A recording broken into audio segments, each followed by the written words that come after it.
누군가의 작은 말 한마디, 누군가의 따뜻한 손길이 한 사람의 인생을 바꾸기도 합니다.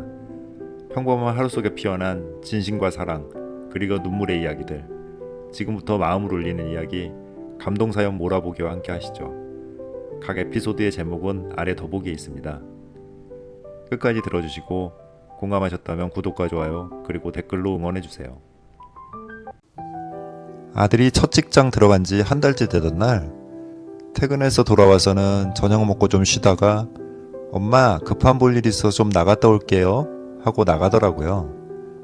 1시간 뒤에 돌아와서는 엄마 저 내일 아침 일찍 출근해야 돼서 먼저 좀 잘게요 하고는 일찍 방으로 들어가더라고요. 그런데 다음날 아침 아들이 벌써 출근하고 없는데 제 화장대 위에 봉투가 하나 놓여 있는 거예요. 열어보니까 깨끗한 지폐들이 가득 들어있고 그 위에 작은 쪽지가 하나 있더라고요. 엄마, 제 첫 월급이에요. 지금까지 저 키우느라 고생하신 엄마께 드려요. 첫 월급이라 많지는 않지만 받아주세요. 사랑해요. 그 순간 눈물이 왈칵 쏟아지더라고요. 우리 아들이 매일 새벽 6시에 일어나서 출근해서 받은 첫 월급을 모두 찾아준 거였어요. 아들에게 문자로 한마디 했습니다. 준영아, 엄마가 세상에서 가장 고마운 선물을 받았네. 어느새 아이가 이렇게 커버렸네요. 우리 가족이 캐나다로 이민 가는 날, 어떤 청년분이 공항에서 아빠를 만나서 너무 서럽게 우는 거예요. 알고 보니 아빠가 대학 때부터 봉사 다녔던 고아원에서 만나 인연을 맺어온 분이시더라고요. 아빠는 형이라고 불러 하시며 늘 동생처럼 챙겨주셨고, 그분이 사회로 나오시고 난 후에도 자주 만나서 인생 얘기도 나누고 맛있는 것도 사주시고 경제적인 도움도 주시고 그러셨대요. 진짜 친형처럼요. 엄마는 알고 계셨더라고요. 아빠와 엄마는 그분의 손을 꼭 잡고 한참 얘기하셨어요. 놀러와, 꼭 형 보러 놀러와. 네 형, 꼭 뵈러 갈게요. 아빠의 눈에 눈물이 가득했어요. 아빠가 너무 존경스럽더라고요. 비행기 안에서 제가 아빠에게 한마디 했습니다. 아빠, 나 아빠한테 완전 감동 먹었어. 멀리 떠나는 길이어도 마음은 따뜻하네요. 25년 전 결혼할 때 저는 시부모님 그리고 시조부모님까지 모시고 살게 되었어요. 그땐 어리고 남편에게 콩깍지가 제대로 씌어있던 터라 시댁살이가 얼마나 어려운 건지 미처 알지도 못했죠. 그런데 사실 따지고 보면 제가 얹혀 산 거였어요. 살림 한번 해본 적 없는 어린 며느리가 들어오니 오히려 우리 시어머님 일거리만 100만 가지는 더 늘어나셨던 거죠. 게다가 시할아버지, 시할머니까지 계셨으니 그 세월을 우리 어머님은 어떤 마음으로 버티셨을까요? 세월이 흘러 지금은 분가에서 따로 살고 있지만 이번 추석 친정엄마 같은 어머님 뵈러 가서 한마디 했습니다. 어머님, 이제는 꼼짝도 하지 마세요. 제가 다 할게요. 저 이제 완전 살림 베테랑이에요. 어머님이 환하게 웃으시네요. 딸이 결혼하고 싶다고 데려온 사람이 처음부터 너무 마음에 안 들었어요. 선량하지 않은 눈빛, 거친 언행, 그리고 행동들. 특히 딸에게 살갑지 않은 표정과 말투들. 저는 결혼을 반대했고 매일 딸을 설득했어요. 공부만 하던 딸이 처음 사귄 사람이라 여러 사람 더 사귀어 보라고. 그래도 딸은 그 사람을 너무 사랑한다며 제 말을 듣지 않고 오히려 저를 점점 더 피했어요. 그러던 어느 날 둘이 결혼해서 살 거라는 쪽지 한 줄 남기고 딸이 집을 나갔어요.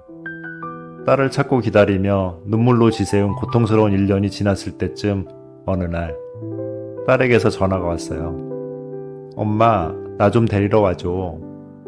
딸을 마주하는 순간 저는 그 자리에 그냥 주저앉아서 오열을 하고 말았습니다. 너무나도 마르고 온기 없는 내 딸, 그리고 딸 품에 안겨져 있는 작고 작은 아기. 그 남자는 딸과 살기 시작하면서부터 폭언과 폭행을 하고 결국엔 바람이 나서 집을 나가버렸다네요. 엄마, 미안해. 너무 미안해. 딸이 내뱉는 후회의 눈물이 제 마음을 더욱 고통스럽게 했어요. 제가 정신을 차려야 했죠. 딸을 거꾸로 안고 한마디 했어요. 집에 가자, 수지야. 괜찮아. 너한테는 엄마가 있잖니. 그리고 우리 손자 동우도. 저와 제 딸이 잘 이겨낼 수 있겠죠? 저희 가족은 다 무뚝뚝해요. 남편도 아들도 딸도 모두 무건수행하는 사람들처럼요. 그런데 아들이 데려온 며느리감이 제잘제잘 말도 잘하고 활짝활짝 웃는데 너무 사랑스러운 거예요. 솔직히 결혼 전이라 그런 줄 알았죠.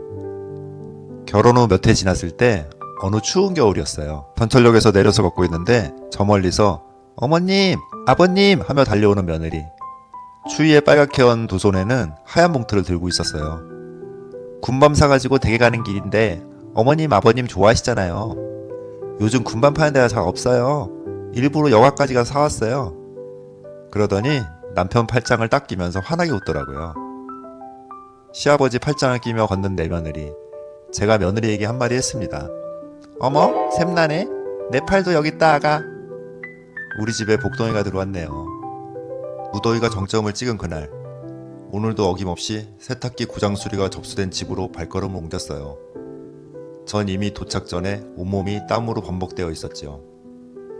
70 정도 되어 보시는 할머님이 문을 열어주시더라고요. 무더위가 기승이지만 집안에는 선풍기 한 대만 돌아가고 있었어요. 그때 어르신이 쏜살같이 모든 창문을 다 닫으시고 에어컨을 제일 세게 틀어놓으시더라고요. 우리 아들도 비슷한 일을 해요.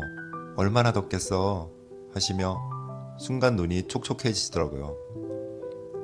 세탁기 고치는 중간에도 얼음 가득한 미숫가루를 한 컵 갖다 주시고요. 사실 요즘은 말 한마디 건네지 않는 집이 대부분이라서 이런 대접이 황송했어요. 다 끝나자마자 나오려는데 제 손에 또 얼음물을 쥐어 주시더라고요. 더위 먹지 말아야지 하시며 할머니에게 한마디 했습니다. 어르신, 정말 건강하게 오래오래 사세요. 저는 목이 메어져서 더 이상의 말을 하진 못했지만 그날은 가슴이 뭉클해지고 부모님 생각도 많이 나는 그런 하루였어요. 넉넉하지 않은 형편에도 늘 성실하고 최선을 다했던 아들에게 대학 졸업 후 3년 동안 쉽사리 취업의 문은 열리지 않았어요. 수많은 불합격 통지와 면접 기회조차 쉽사리 오지 않았지만 늘 새벽에 도서관에 가고 밤늦게까지 책상 앞을 지키며 성실함 하나로 버텨온 세월이었습니다.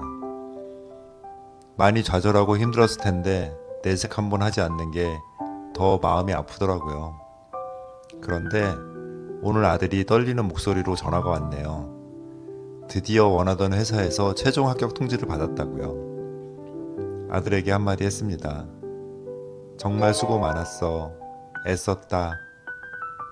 담담하게 얘기했지만 눈물이 왈칵 나네요. 결혼하고 첫 추석. 며칠 전부터 시댁에 가서 장 보고 음식 준비하고 정말 정신없고 힘들더군요. 그런데 문득 저의 새언니 생각이 났습니다. 작년 우리 새언니의 결혼하고 첫 추석. 언니랑 엄마는 땀 뻘뻘 흘리며 전을 부치고 있었는데 철부지 저는 늦게까지 실컷 자고 새언니랑 엄마가 만들어 놓은 음식 집어먹고 잔뜩 꾸미고는 친구들이랑 영화 본다고 나가버렸죠. 사실 엄밀히 따지면 내 할아버지 제사 준비였는데 말이에요. 우리 새언니한테 한마디 했어요. 언니, 그때 저 너무 얄미웠죠? 새언니가 웃으며 말하네요. 이제라도 철들어서 다행이에요. 주위 사람들이 내게 가끔 물어요. 따님은 아직 결혼 안 했어요? 나는 애써 웃으며 때가 되면 하겠죠 하고 대답하지만 속으로는 자꾸만 마음이 무거워집니다. 10년 전 아내가 암으로 먼저 떠난 후 40이 넘도록 시집도 가지 않고 아직도 내 곁을 머무르는 딸. 가끔씩 하던 연애도 요새는 안 하는 눈치더라고요. 요새는 자꾸 이런 생각이 듭니다. 혹시 내가 혼자라서 나를 두고 떠나지 못하는 건 아닐까? 혹시 내 곁을 지키느라 자기 인생을 미루고 있는 건 아닐까? 퇴근하고 들어오는 딸에게 한마디 했습니다. 지영아, 아빠 때문에 내 인생 멈추지 마라. 아빠는 네가 어디에 있든 어떤 길을 가든 세상 누구보다 든든한 네 편으로 남아있을 거다. 딸은 아무 말 없이 발끝만 바라보며 고개만 끄덕입니다. 새벽마다 출근을 하기 위해 버스를 몇 번이나 갈아타고 막차를 놓칠까봐 늘 뛰어다니는 딸이 안쓰러워서 딸에게 줄 연식이 오래된 낡은 중고차를 하나 샀어요.